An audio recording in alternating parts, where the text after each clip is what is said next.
So I suppose, Peter, the thing is telling the public that are going to be viewing the channel what the channel's all about. Well, as the description says, we started met Martin at Bristol, and basically it is unseen footage from our trips around the world, various countries that we visited. Just going back to the beginning, so the people understand, or so that so our viewers understand the relationship between yourself and Martin, and how that friendship sort of came about. We've sort of loosely told them there, but maybe just go into a little bit of detail about how that came about and the conversations and what kicked off the journey, I suppose. And how the mutual interest in the industry sort of got you both inspired to get out there and document it, I suppose. Yeah, well, I met Martin by accident, really, at a meeting at the CVRTC in Bristol. I was talking to somebody else about my trip to Anaheim, to the LA Truck Show, and also about a forthcoming trip to Brisbane, to the Truck Show at Brisbane. And also in the conversation, we were talking about a Volvo FL10 Tridem that was built for a company that I used to work for, Partridges in Devon. And Martin ears was waggling, and he overheard the conversation. And after I finished talking to this chap, he came over and said, "I need to talk to you," because I'm the man who designed the FL10 Tridem. That was basically it. From that moment onwards, we gelled, we spoke, and that was really the start of the whole thing. It's quite a coincidence, that he, like you're sort of standing there having a chat to someone else, and the very man that actually designed that build was standing right there listening to the conversation. Yes, it was almost like it was meant to be, wasn't it? Exactly. Did we know that? We would remain firm friends like 5 years until he got ill. Yeah, that's it. So what was the first trip then for the two of you? Which one kicked it off and got things going? Well, we decided that we'd go to the Morton Logging Jubilee in 1990. We hired an RV in Vancouver and travelled down the west coast to the Logging Jubilee. Just basically as a holiday trip, and that sort of started off the filming side of it. And then the following year, I got made redundant from a company I used to work for called Cupernall, the best jobs I ever had. It was a very good time. There was a recession in England and couldn't get a job anywhere, and my marriage had sort of gone on the rocks and one thing and another. And so Martin decided or advised me to go around the world and have a good time, which I did. So I went off with my video camera, travelled around, started off in Singapore and Australia and New Zealand, and eventually ended up on Vancouver Island, where I met Steve Dryborough, who drives the Angels Playmate. Yes, Spent several weeks with him, and that was really the first trip for me on my own. Mm-hmm. And then when I got back, met Martin picked me up from Heathrow Airport, and it was the fastest trip back from Heathrow to Warminster you ever had. Because he wanted to see what I'd been up to for 3 months, or 3.5 months. What footage you'd captured, and what I can imagine. Yeah. So we spent many hours going through all the tapes, and then we decided that we put a tape together for Steve Dryborough as a thank you for him letting me drive the Haze and looking after me while I was there. Yes. So we just hired an edit suite, put it together, put some narrative and some music on it. And then people started asking for copies. We sent Steve a copy, obviously, and a few copies, and then his friends wanted some, and somebody else wanted some, and that sort of sparked the idea of, so from then on, every spare hour we had, we would be either filming or we obviously got our own editing suite, and self-taught ourselves, and spent the next few years doing that.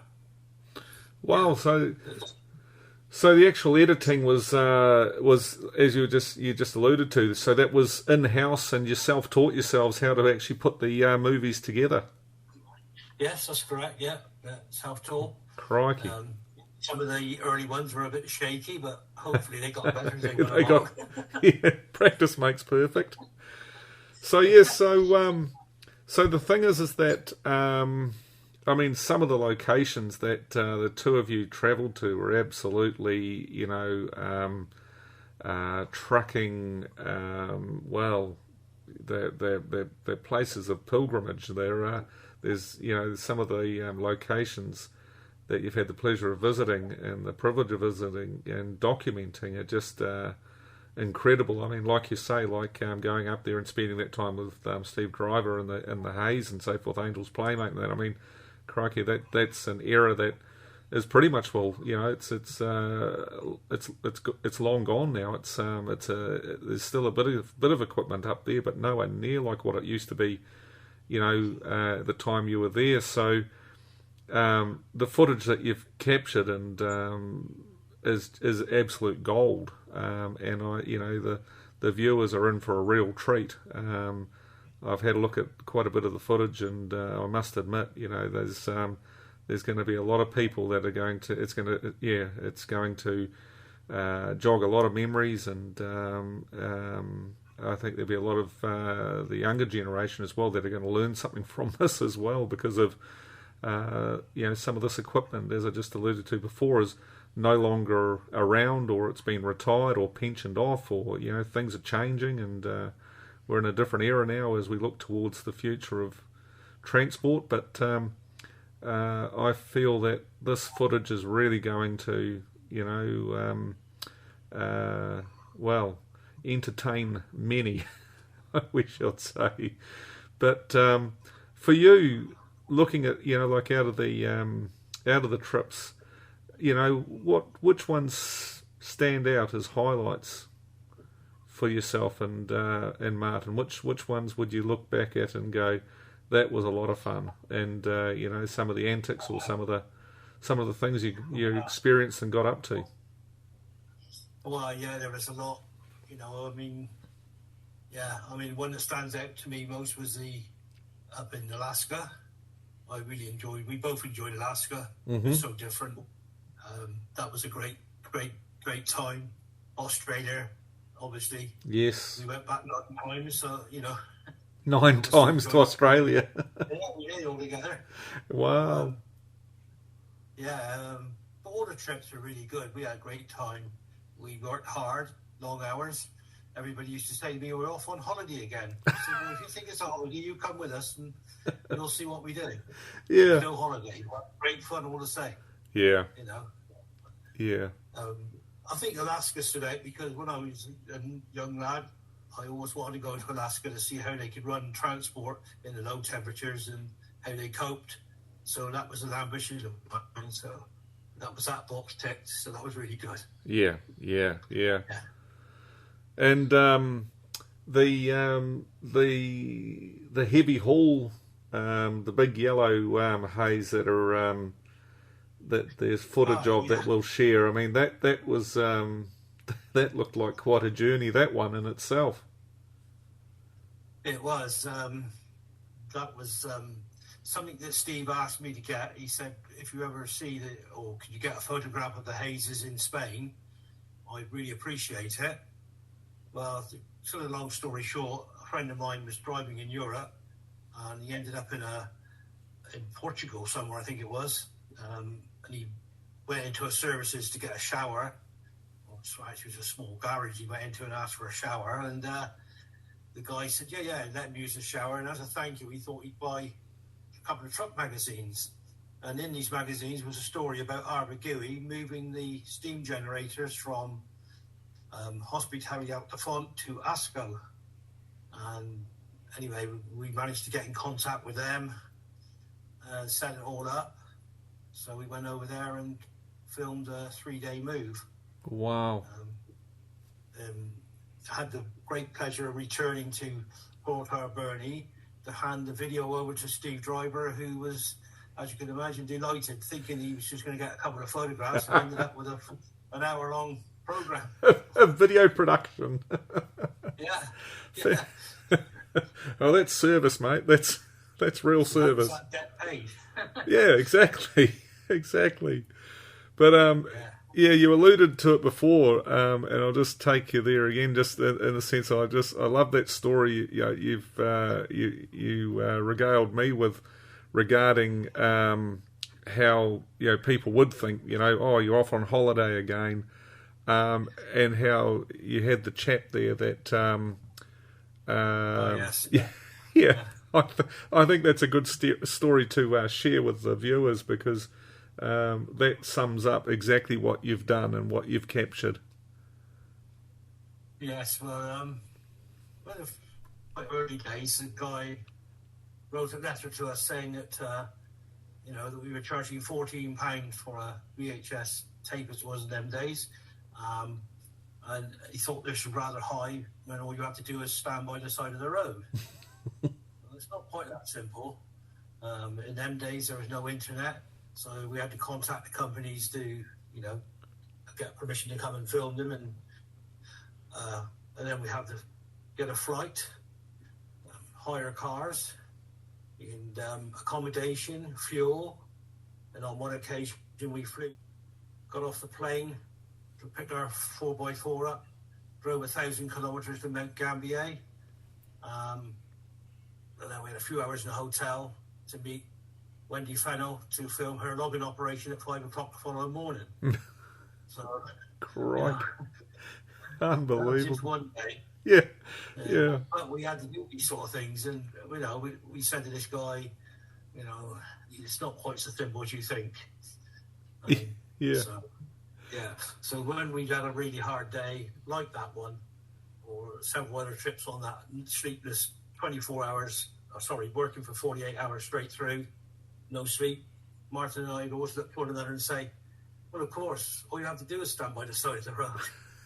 That was one of our catchphrases at the end. Yeah, that sums it up. It sums it up. No, that's absolutely, that's it to a T. But look, as I mentioned, the viewers are in for a treat.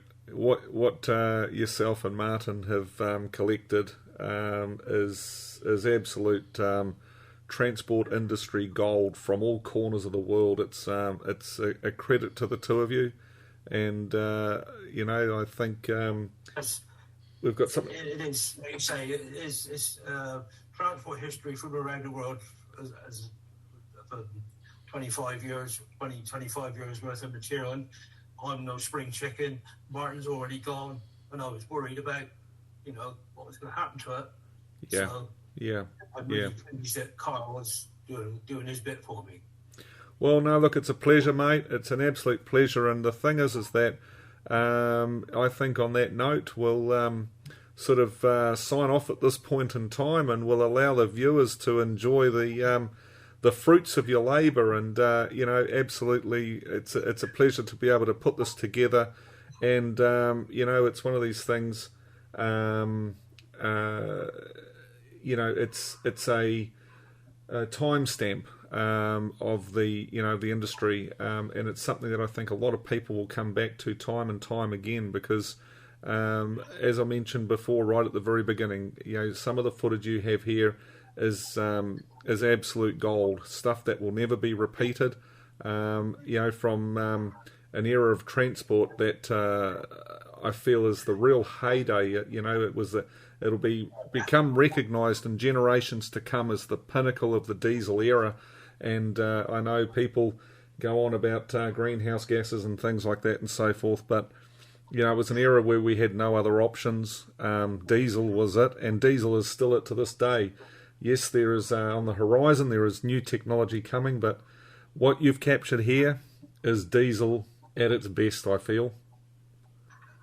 Yeah, true, very true, yeah. And I just, some of the early stuff's a bit rough, but it's as it was, so. Exactly. Oh, well, Peter, mate, it's that's what it's all about. As I said, we'll let the viewers get stuck in now and start dissecting this footage. And yeah, let's look forward to reading the comments and seeing the feedback, and just see how many memories we stir. Well, yeah, very much so, and hope people enjoy it. Magical. Yeah.